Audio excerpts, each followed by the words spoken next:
Hello there, and welcome to Byzantium and the Crusades. My name is Nick Holmes, and in previous episodes I've talked about how the collapse of Byzantium led to the First Crusade. In the last episode, the Crusaders captured Jerusalem and defeated a large army from Fatimid-controlled Egypt. The year is now 1100, and the Crusaders seem to have achieved the impossible. They've established a series of Crusader states running from Antioch in modern Turkey down to Egypt, collectively called Outremer, which means overseas in French, since French was the Crusaders' main language, as most of them were Franks and Normans. The Crusader states are headed by the so-called Kingdom of Jerusalem. But the question now is, can they survive? Their success has been largely due to the disunity of the Islamic world, with the Seljuk Turkish Empire fragmented and lacking any central direction, and Fatimid Egypt simply not strong enough to defeat them by itself. But how long can this last before the Islamic world unites against them? In this episode, we'll hear how more Western knights went on crusade in 1101 to help the Crusader states, but encountered some very tough Turkish opposition. As before, I'll read extracts from a book, but not this time from my own book called The Byzantine World War, since that ended with the capture of Jerusalem. So instead, I'm going to read from what most people say is the best book ever written on the Crusades, which is called A History of the Crusades by Sir Stephen Runciman, who was one of Britain's most celebrated historians and whose specialism was Byzantium and the Crusades, so ideal for this podcast. So let's go. Hope you enjoy it.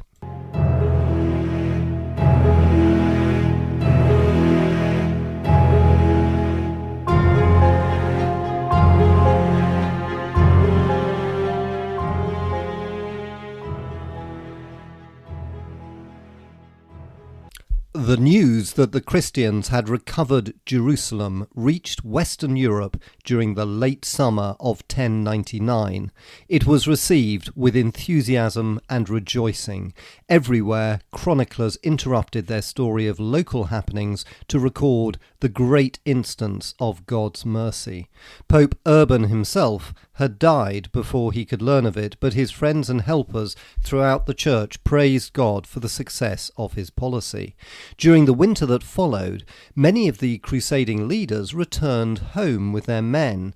As is the wont of returning soldiers, the Crusaders no doubt exaggerated both the hardships of their journey and the splendours of the land to which they had penetrated, and they made much of the miracles with which they had been encouraged by heaven. But they all declared that warriors and colonists were needed in the East to carry on God's work, and that wealth and great estates lay there to be occupied by the adventurous. They urged a new crusade, to which the preachers of the church gave their blessing. It was not until the early autumn of 1100 that the next expedition could start out. The winter months were unsuitable for travel, and then the harvest had to be gathered. But in September 1100, a crusade of Lombards left Italy for the east. At its head was the greatest personage in Lombardy, the Archbishop of Milan, Anselm of Bui. With him were Albert, Count of Biondrate, Count Guibert of Parma, and Hugh of Montebello. The Lombards had played an undistinguished part in the First Crusade. Many of them had journeyed east during its early months and had joined up with Peter the Hermit, and by intriguing with his German followers against the French had helped to wreck his expedition. The survivors had then taken service under Bohemond. In consequence of the crusading leaders, it was Bohemond who enjoyed the highest prestige in Lombardy. The present expedition was a little better organised. It included very few trained soldiers and was mainly composed of a rabble drawn from the slums of the Lombard cities, men whose lives had been disorganised by the growing industrialism of the province. With them were large numbers of clerics and women and children. It was a large company, though Albert of Aix's estimate of 200,000 souls should be divided by at least 10. Neither the Archbishop nor the Count of Biandrate, who was regarded as the military leader, was able to keep it in control. During the autumn of 1100, the Lombards made their leisurely way across Carniola and down the valley of the Save, through the territory of the King of Hungary, and entered the Byzantine Empire at Belgrade. The Byzantine Emperor Alexius was ready to deal with them. His troops escorted them across the Balkans. Then, as they were too numerous to be provisioned and policed in one camp, they were divided into 3 companies. One was to spend the winter in a camp outside Philippopolis, the second outside Adrianople, and the third outside Rodosto. But even so, they were too disorderly to be kept under control. Each company began to raid the district outside its camp, pillaging the villages, breaking into the grain stores, and even robbing the churches.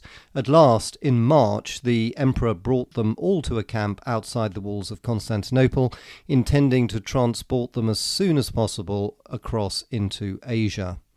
But they'd heard by now that other crusaders had set out to join them. They refused to cross the Bosphorus until these reinforcements arrived. To oblige them to move, the imperial authorities cut off their supplies, whereupon they at once attacked the city walls and forced their way through into the courtyard of the imperial palace itself at Blacherny. There they killed one of the emperor's pet lions and tried to open the palace gates. The Archbishop of Milan and the Count of Biandrate, who had been well received by the emperor, were horrified. They rushed out into the midst of the rioting crowds and succeeded at last in persuading them to return to camp. They then had to face the task of pacifying the emperor. Peace was made by Count Raymond of Toulouse. Raymond had been spending the winter as the guest of Alexius, whose complete confidence he now enjoyed.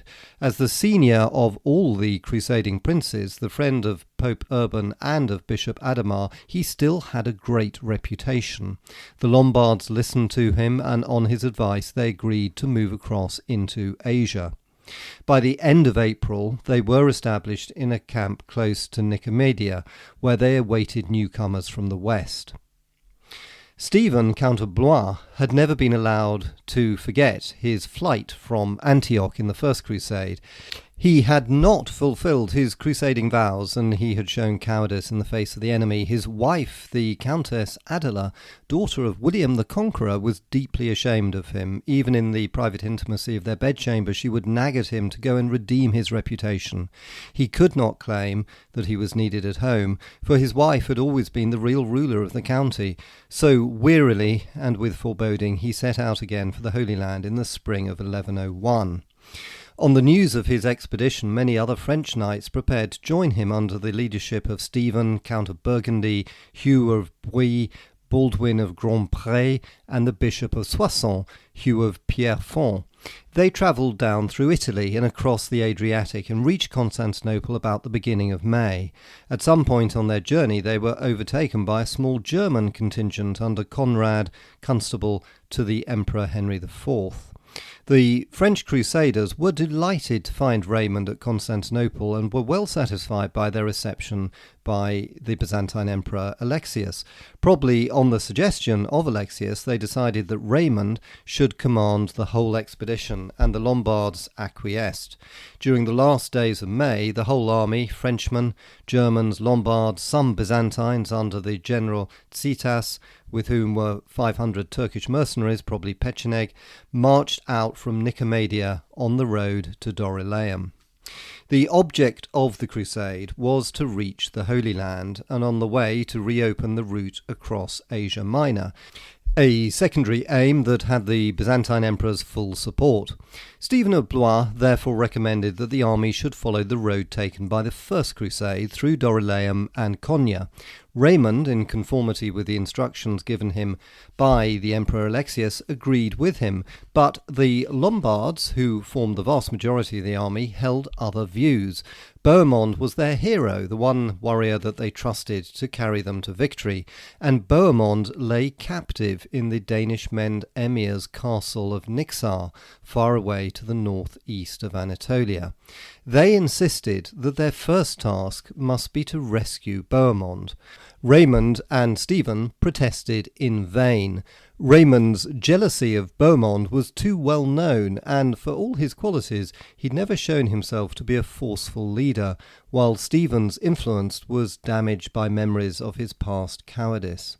The Count of Biandrate and the Archbishop of Milan supported the Lombards, who had their way.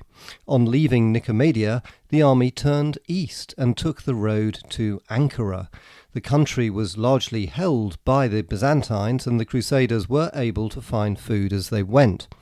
Ankara itself now belonged to the Seljuk Sultan Kilij Arslan, but when they arrived there on 23rd of June, they found it poorly defended and took it by assault.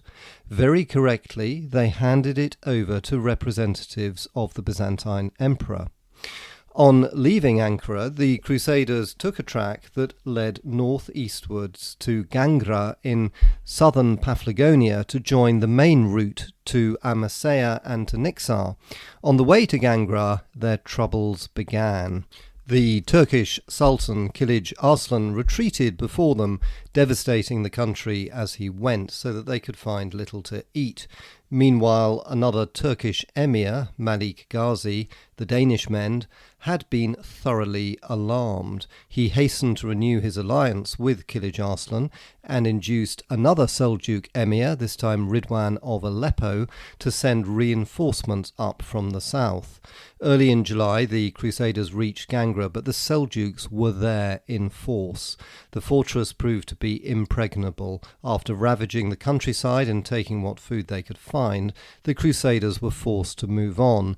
They were weary and hungry, and on the Anatolian tableland, the July heat was hard to bear.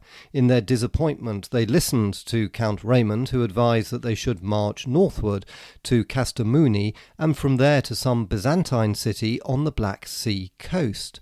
Such a course would save the army from certain destruction, and no doubt Raymond thought that the Byzantine emperor would forgive him his disobedience if he returned having recaptured for the empire two great fortresses, Ankara and Kastamuni, the latter the Castra Komnenon that had been the home of the imperial Komnenian dynasty, to which, of course, the Byzantine emperor Alexius Komnenos belonged.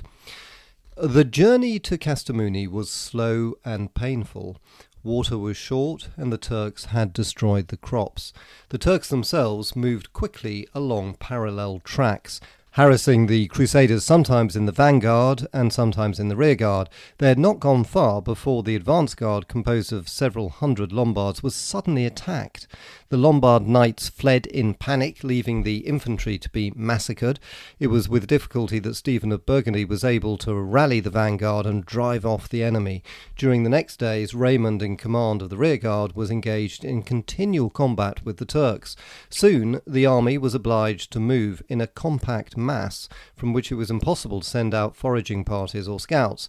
By the time that it reached the neighbourhood of Kastamuni, it was clear to the leaders that the only chance of safety lay in breaking through as directly as possible to the coast. But once again the Lombards refused to listen to reason. Perhaps they blamed Raymond's choice of the road to Kastamuni for their present troubles. Perhaps they thought that when they passed out of Seljuk Turkish territory into Danish Mend territory, everything would be easier. In their obstinate folly, they insisted on turning once more to the east. The princes had to accept this decision, for their small contingents could hardly hope to survive if they left the main army. The crusade moved on across the river Halys into the land of the Turkish Danish Mend emir. After wantonly sacking a Christian village on the way, they reached the town of Mersivan, halfway between the river and the city of Amasya. There the constable Conrad, was lured into an ambush and lost several hundred of his German troops. It was clear now that the Turkish Danishmends and their allies were massing for a serious attack, and Raymond drew up the Christian army ready for battle. When the battle began, the Turks employed their favourite tactics. Their archers swooped down and discharged their arrows, then swiftly retreated again, and others would appear from a different direction.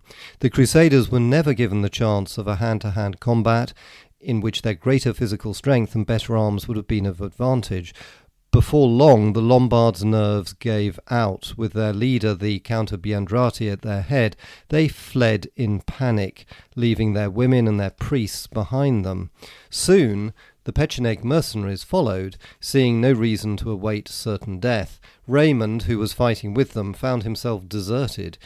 He managed to retreat with his bodyguard to a small rocky hill, where he held out till Stephen of Blois and Stephen of Burgundy could rescue him. Throughout the afternoon, the French knights and Conrad the German fought bravely, falling back upon the camp, but by nightfall Raymond had had enough. Under cover of the darkness, he fled with his Provençal bodyguard and his Byzantine escort towards the coast. When they learnt that he'd fled, his colleagues gave up the fight. Before morning dawned, the remnants of the army were in full flight, leaving the camp and the non-combatants in the hands of the Turks. The Turks paused to butcher the men and old women in the camp, then followed in full cry after the fugitives. Only the knights on horseback were able to escape. The infantry were overtaken and slaughtered almost to a man. The Lombards, whose obstinacy had caused the disaster, were annihilated except for their leaders. The losses were estimated at 4/5 of the whole army.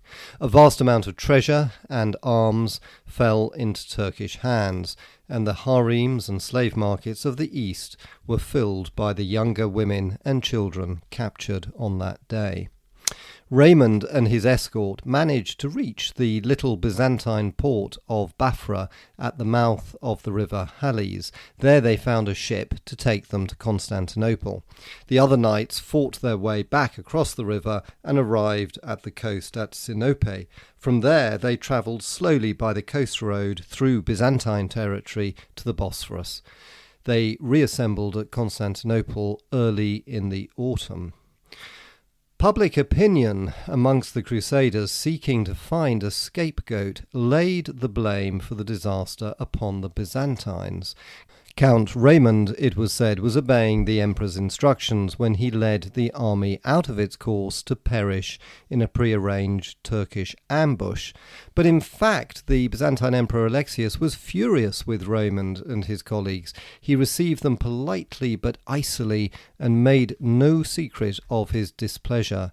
Had the crusade won for him Kastamuni in the Paphlagonian interior, he might not have forgiven it, but he was far more anxious to secure the direct road to Syria, to safeguard his reconquests in the southwest of Asia Minor, and to enable him to intervene in Syrian affairs.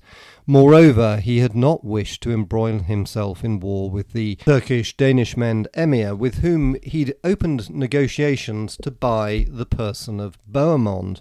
The folly of the Lombards ruined his scheme. But the disaster had more serious effects. The Christian victories during the First Crusade had damaged both the reputation and the self-confidence of the Turks. Now, both were gloriously recovered. The Seljuk Sultan was able to restore his domination over central Anatolia, and soon he was to establish his capital at Konya, right on the main road from Constantinople to Syria, while Malik Gazi, the Turkish Danishmend, continued his conquest of the Euphrates Valley to the borders of the county of Edessa. The land route from Europe into Syria was blocked again, both for the Crusaders and for the Byzantines. Moreover, relations between the Crusaders and Byzantium had worsened. The Crusaders insisted upon considering the Byzantine emperor as the author of their woes, while the Byzantines were shocked and angered by the stupidity, the ingratitude, and the dishonesty of the Crusaders. It was not long before the results of the disaster were apparent. A few days after the Lombards had set out from Nicomedia, a French army arrived in Constantinople led by William II, Count of Nevers. He had left his home in February, and travelling through Italy he had crossed the Adriatic from Brindisi to Avlona. His army gave an excellent impression as it marched through Macedonia, owing to the strictness of its discipline. The Count was cordially received by Alexius, but he decided not to linger at Constantinople. He had probably expected to join forces there with the Duke of Burgundy, whose neighbour he was at home, so he hurried on as quickly as possible in the hope of overtaking him. When he reached Nicomedia, he learnt that the crusade had gone on to Ankara, where he arrived towards the end of July. But at Ankara, no one knew the whereabouts of the Franco-Lombard army. William therefore turned back to take the road to Konya.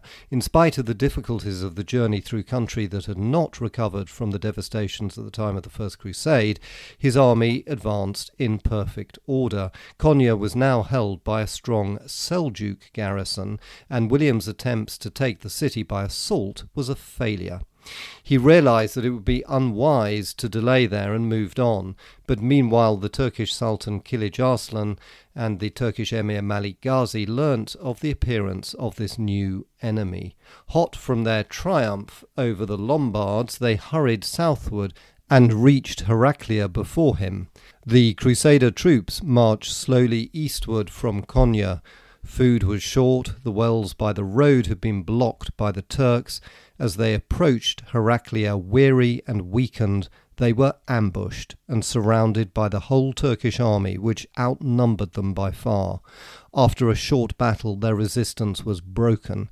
The entire French force fell on the field, with the exception of Count William himself and a few mounted knights who broke through the Turkish lines, and after several days of wandering in the Taurus Mountains, they arrived at the Byzantine fortress of Germanicopolis. There, the Byzantine governor seems to have offered them an escort of 12 Pecheneg mercenaries to convey them to the Syrian border. A few weeks later, Count William and his companions entered Antioch half naked and unarmed. They said that the Pechenegs had robbed them and abandoned them in the desert through which they were passing, but what really happened is unknown. Meanwhile, the Count of Nevers had hardly crossed the Bosphorus before another larger army composed of Frenchmen and Germans arrived at Constantinople.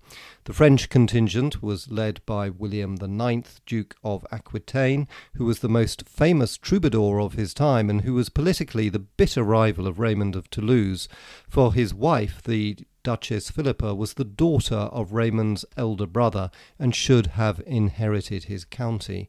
With him came Hugh of Vermandois, who had left the First Crusade after the capture of Antioch and was anxious to fulfill his vow to go to Jerusalem. The Aquitanian army set out from France in March and travelled overland through southern Germany and Hungary. On its way it was joined by Duke Welf of Bavaria, who after a long and illustrious career in Germany planned to spend his declining years fighting for the cross in Palestine. He brought with him a well-equipped army of German knights and infantry, and he was accompanied by Thiemo, Archbishop of Salzburg, and by the Dowager Margravine Ida of Austria, one of the great beauties of her day, who, now that her youth was over, sought the pious excitement of a crusade. Their united armies marched together down the Danube to Belgrade and on by the high road across the Balkans. They were an unruly crowd, and by the time that they reached Adrianople, their behaviour was so bad that the Byzantine authorities sent Pecheneg and Polvitzian troops to block their further progress.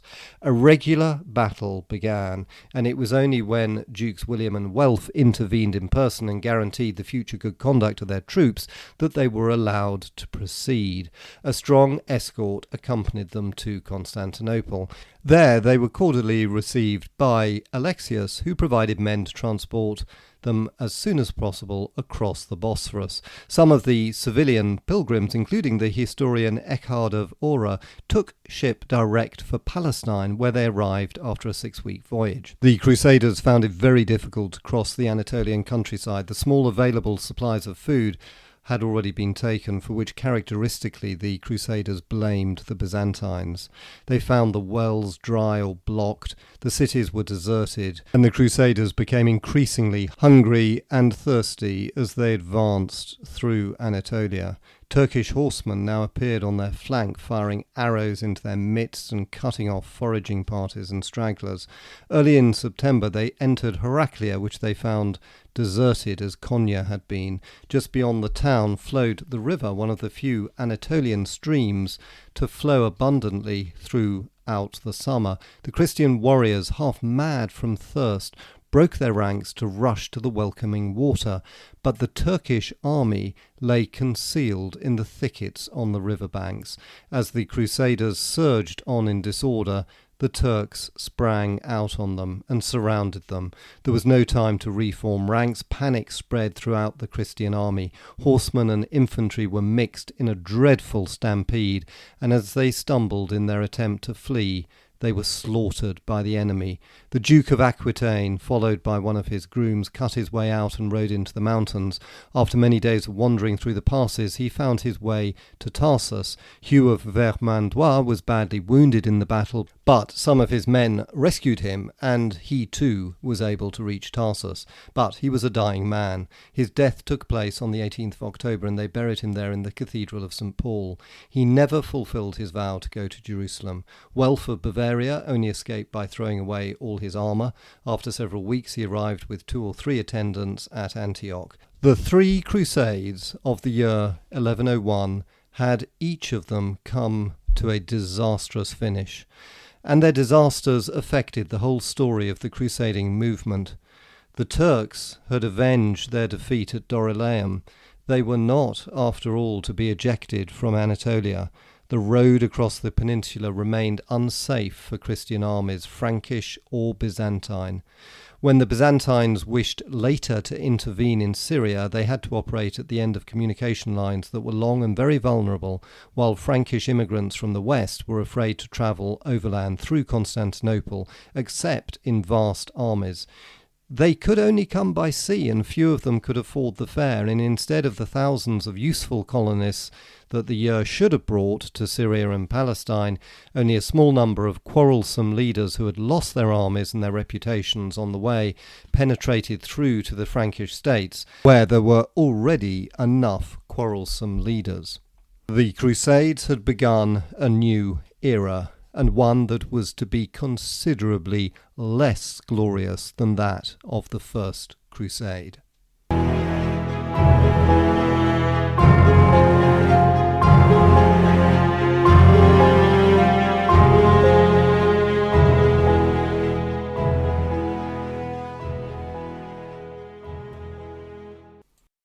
And that ends this episode. Hope you enjoyed it. If you did, I'd be hugely grateful if you left a rating on Apple Podcasts or anywhere, since it helps so much to promote the podcast to more listeners.